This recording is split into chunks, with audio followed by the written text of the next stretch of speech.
Ladies and gentlemen, we're grateful to Charles for coming here today to share his thoughts and insights into the future direction of our country. Ladies and gentlemen, Mr. Charles Moore.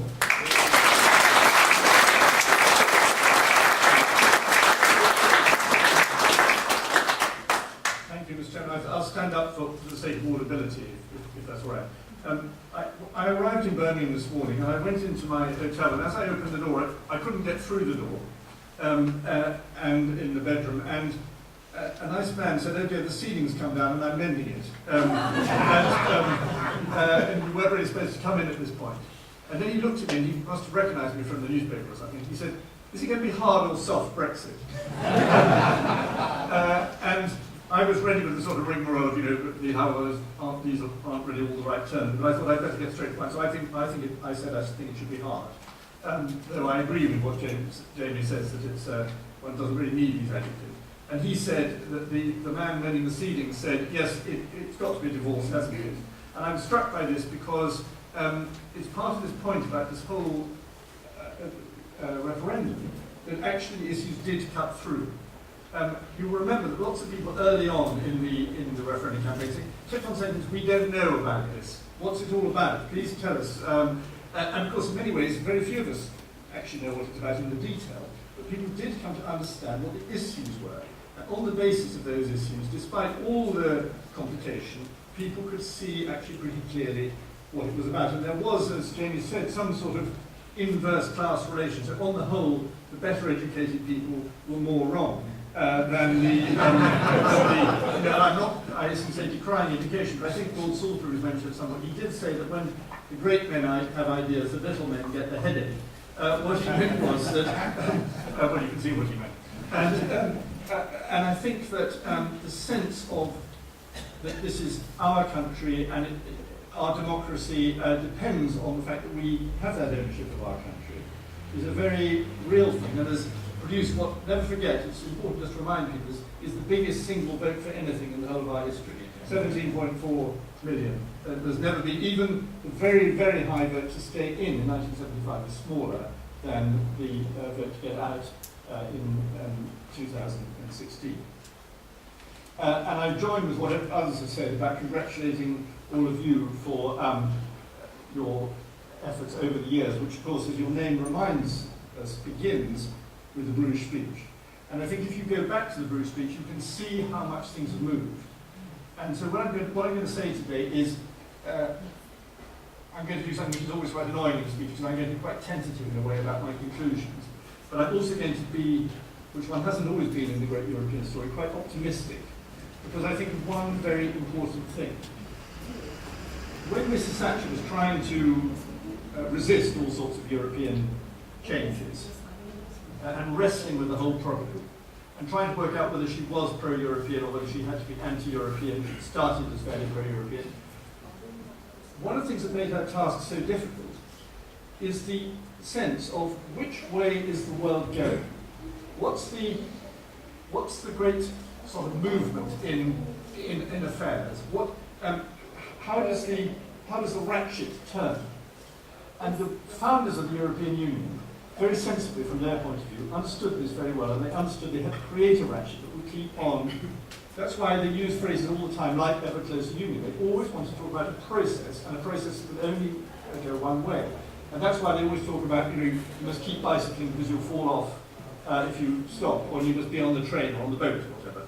All those metaphors are of movement, and movement to one direction.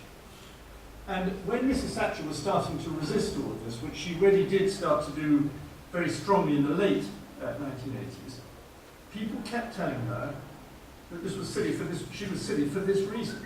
They would almost say, regardless of what the merit of the arguments, people would advise, look, that's what's happening.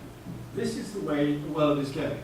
And unfortunately for her, at the end of the Cold War, which she had so much to do with bringing about, was taken by the European Union, as it was not then called, and was widely believed to be the occasion for the triumph of the European Union. And so Mrs. Thatcher's warnings against German reunification, which seemed so unfashionable at the time, and indeed I think she did express them in too anti-German a way. I think her rhetoric was bad about that. But her actual sense of the dangers in all of this was absolutely right, because she realized that economic and monetary union, which was supposed to be tying down Germany, because they had to get rid of the Deutschmark, would actually give, and she said this, supreme power to Germany in the construction of the future European Union. And whether you're an admirer of Germany or, like Mrs. Thatcher, not an admirer or a critic at least, that's not what you want to be about if you want to have a comity of free nations. You don't want, Britain has never wanted the dominance of the European continent by one power. But Mrs. Thatcher, though her arguments are very strong, she did basically politically fail on this subject because of this ratchet effect that I'm talking about.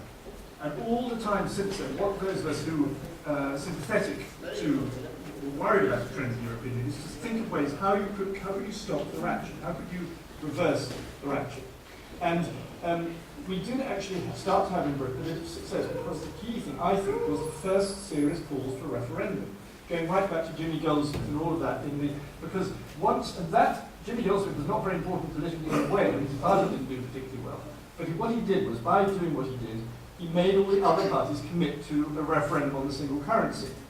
And once they committed to a referendum on the single currency, they realized that they couldn't have that referendum on the single currency if they wanted us to be in it. So they didn't have that referendum, but also they didn't dare take us into it. And so then the idea came about, and gradually grew in people's minds, and actually, the ratchet doesn't have to go all this way. And of course, this was confirmed by the fact that, and this was related to the financial crash, that the economic and monetary union worked so badly. So it took a few years, you may remember. There was a time when it seemed as if it was all sort of going fine with the euro, and now it's just a permanent disaster. And so gradually, those of us who maintained this idea that you could opt out were proved right. Britain did opt out, and we didn't suffer in any way, quite the reverse. And then along comes this referendum. And once Mr. Cameron had been sort of manoeuvred into that position where he felt he had to promise it, we had a very, very good chance. And I think, despite many criticisms of the campaign and some late arrivals at the ball and all that sort of thing, ultimately the right arguments prevailed. Well, we know they did from the statistics, but I also think that actually the Leave campaign did get across most of the main arguments. And even more important, perhaps, was how it exposed the weakness of the arguments of the other side, because they were all so negative. Somehow they got themselves into... I know and admire a lot of very pro-European people who actually believe in this thing in a serious way, and they have some good reason. I don't agree with them, but they're quite impressive. But what you had here was a sort of, it's all going to be a disaster, rather than isn't the future good? And the reason that they said that, I think, was partly they felt they could frighten us, and partly they were complacent, and partly because actually they know that the future isn't looking very good. So the atmosphere compared with 1975 is fantastically different. But so my key point today, as we I think, of what are we trying to do now, is to understand that by our actions, we have reversed the ratchet, at least as far as this country goes. And already, if you see the difference between what happened on June the 23rd and now, you'll see how already the arguments have slipped away from the Remain people. So one thing that was constantly said during the campaign was, oh gosh, we're not going to be in the single market, and then everything will collapse. And a lot of Leave people were very worried by that argument. Some of them actually believed it, and some of them thought, well, it's going to frighten people so much. We have to say how much in favour we are of the single market. But actually, as you start to look at it and think about it, what you realise is that, of course, you want open markets for the European Union. The single market is better described not as a single market, but as a single regulatory regime. That's what it is. And that's what harmonisation, the word that's always used, means. It means making everybody do the same thing in the same way, which is actually against free trade in a way, and against competitive advantage. And now it's become sort of half accepted that we don't have to be in the single market. We no longer have to keep on saying, oh, well, we must be in the single market, we must be in the single market. And all that atmosphere has changed. And I think there was a brief period after the result when there was sort of economic chaos, seemingly, political chaos, when people really did think, and the BBC was obviously very keen on this, that it could somehow be reversed and that the people didn't really mean it, and so on. And there was perhaps, I don't know, 10 days, 2 weeks, when actually people were really, really in a very upset state about it. But actually, the British system is very robust and it can move very quickly. And once it's clear that the people have made a decision, round it goes. I was wrong. I thought that you had to have a Brexit Prime Minister if you voted for Brexit. That seemed the logic to me. But I think I was wrong because people sought reassurance.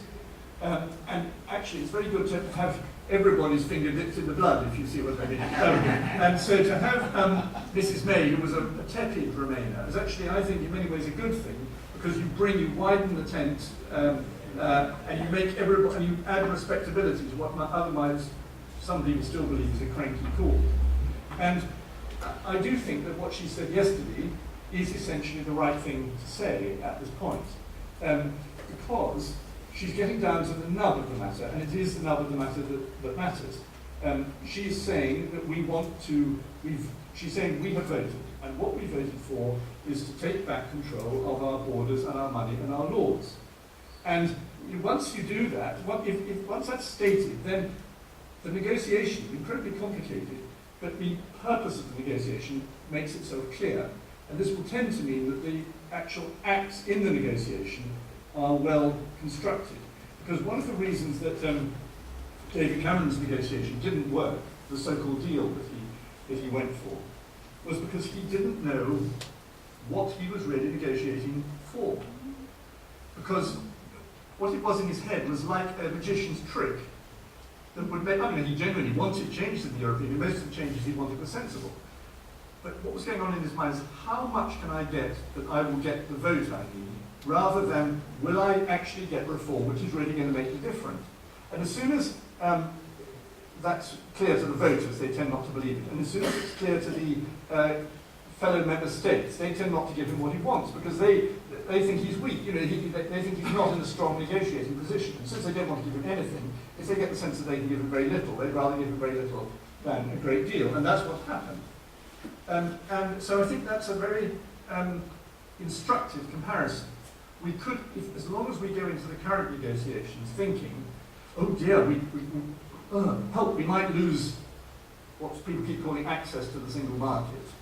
We might lose X and Y. All these people from Canary Wharf are going to go to Frankfurt. All those sort of points. We won't be able to have the negotiation we need to have. And as soon as we state, as Mrs May is stating, what this is really about, of course there'll be masses of difficulties, and it could, in some respects, go on for years and years. But my point about the ratchet holds. The ratchet turns in favour of what it is we're trying to do. And it's very, very hard to see, I think, politically, how that could turn back again, barring some enormous economic catastrophe that could engulf the world, but the signs are not wholly good about that. But I think in all normal politics, I can't see it turning around quickly. So, for example, can you imagine that any party that seriously wants to win the next election here will say, we're going to take Britain back into the EU? They're not going to, are they? I mean, the Liberals, even the Liberals, who my aunt went with the next election, I hereby but even they are not actually, I think, going to say, we are going to go back into, they'll probably say something like, we should seek a renegotiation and offer a choice to the British people again, or something, I don't know, something like that. But they won't just say flatly, we're going back in, because everybody knows we've done it and we meant it. And it's on that basis that we should be ready to go forward. And by the way, another reason why it's so important to say what Mrs May has said is that otherwise the officials who do the negotiating for you are not going to negotiate properly. Because most of them don't want this anyway. That's not, from their background, if they think there's sort of chink here, if it is, if you like, soft Brexit or whatever, if actually we're going to end up with a different series of names for the same thing, that's what they're going to try to do. So her message is to the British people, and it's to her own negotiators and bureaucrats, and it's to the European powers. This is what it's all about. The Times leader this morning, the Times, unlike the other Murdoch papers, took the wrong side on this question. And I'll just read you very briefly this because it seems to encapsulate a misunderstanding that's important. It says, unfortunately, it's simply not correct for Mrs May to have claimed that this legislation will make Britain a sovereign and independent country again. That message is doubtless designed to appeal to Brexit supporters, among Conservative and UKIP voters, but it is irresponsible, even so. Every treaty obligation that a country enters into involves some dilution of sovereignty. By definition, it means agreeing not to do some things and thereby gaining a collective benefit. Now, it's just wrong that every treaty entered into is a derogation of sovereignty. And that is a constant argument used by the other side, which is to talk about, to confuse independence and freedom to decide with isolation. And we always get, everybody knows that nobody in the whole world ever gets their own way in any international negotiations, always. But you know, if you, in life it's the same.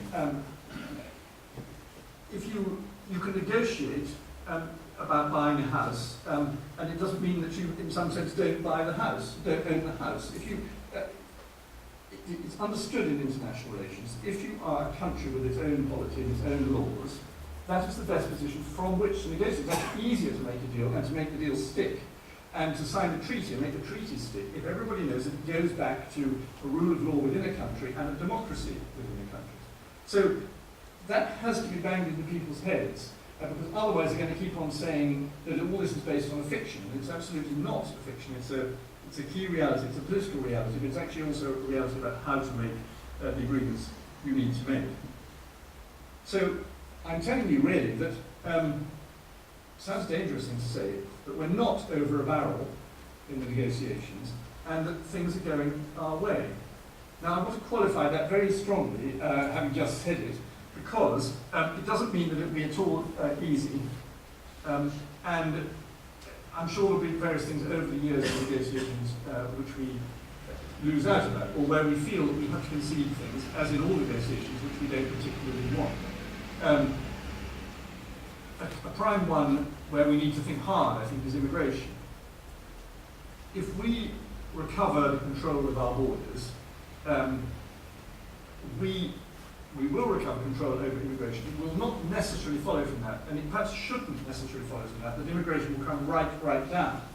In a modern trading economy with a great deal of movement of people, I think we're going to continue to need high immigration. I don't think we're going to need anything like as high as it got to. And I certainly think we can exercise more control over it, but I think people who say, oh, we're going to shut the door, that's it, I think that's a mistake. It's unfair to a lot of people. I also think it's bad for our country and unrealistic. So I think you have to think hard about all that. But then when I try to sort of cheer up about the negotiations, I think, well, actually they have to think hard about all of this too. They on the continent have to think hard about all of this. Because people keep saying, oh, well, they're going to want to punish us. Because otherwise, their own member states are going to think, oh, well, we can get out. And I see the argument of that, and of course, some politicians do want to punish other politicians. It's not an easy subject. But hang on a moment. Do they really want to be an organisation where they only hold one another together by fear? Do they only want to be an organisation? They've just seen people who've defied a fear line. And do they actually want that? Wouldn't it be better for them, if they wish to survive and prosper, to be quite generous to us and to think of how best to help create a new trading and international set of agreements that order with us?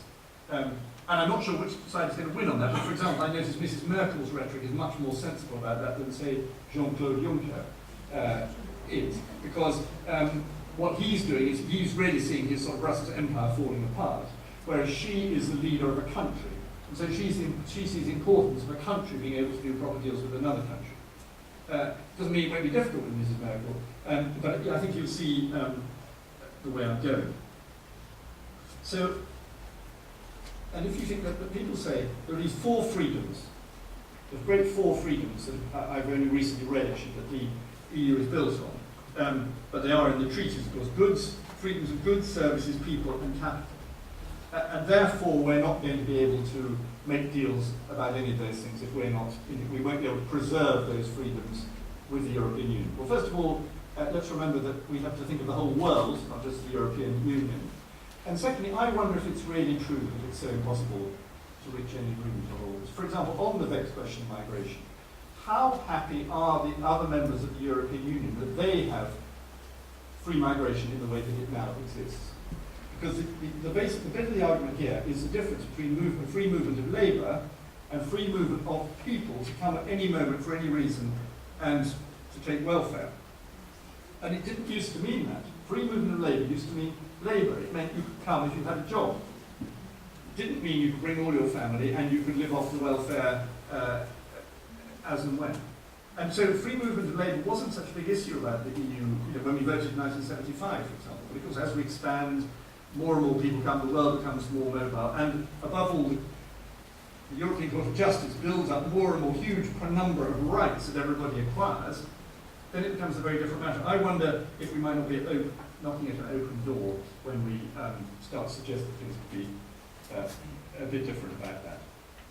But my overall point about what we should do next is that if I'm right about how the ratchet's going our way, we can afford to be quite generous.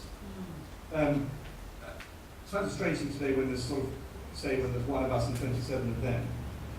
But I think if we believe in our rhetoric about being open to the world and about freeing up our markets and about thinking of the whole international order, not just of EU land, I think we can think about how we are setting some sort of, hope to set some sort of example. And so, for example, I don't think we should expel or threaten in any way existing EU residents in this country. I think it would be very unfair to them. They've exercised their rights, and until such time as the rights change, they are in fact those rights adhere to them. And similarly, I think it'd be very stupid and wrong to try and invent visas for students or tourists or something like that. People, because I'm just old enough to remember before it all, and some of you will be. Young people say, "Gosh, will we ever have a visa to go to Paris or something? That's terrible." And we never had to have visas to go to Paris before 1973, did we? So I think, again, you don't need to have any of that. And similarly, I think a good fallback position for us on the whole trading thing is to say, we want to have no tariffs for you. And that's what we're going to push ahead on that basis. And there's nothing we're not going to make any trouble about that, unless, of course, you try to impose tariffs on us, and then we will respond, not in a tariff war, but we will simply charge you the WTO tariff that we would to anybody else. And again, I think that's an essential and generous attitude, and one which they're going to find quite hard, I think, to just take away. But I come back to where I started. It's a great thing, I notice it very much as a journalist, to be able to say, this is the only game in town. I remember meeting Mo Merlin, do you remember her when she was in Northern Ireland Secretary? And I had great doubts about the Good Friday Agreement, and I still do actually, because I felt it gave too much power to the, sort of empowered the extremists in a certain way. But she said to me, and I resented it at the time, but she was speaking political truth. She said, the point about this agreement is it's the only game in town. We've got it organised, and all the main people are participants, so it's going to happen. And the trouble was, in that case I wasn't very happy about it, but she was right. She was right about it as a matter of fact. And what I'm saying to you today is that leaving the EU is now the only game in town. We have never been in that, in all these long years of argument, we've never been anywhere near that position, but now we are, and we can therefore make the most of it.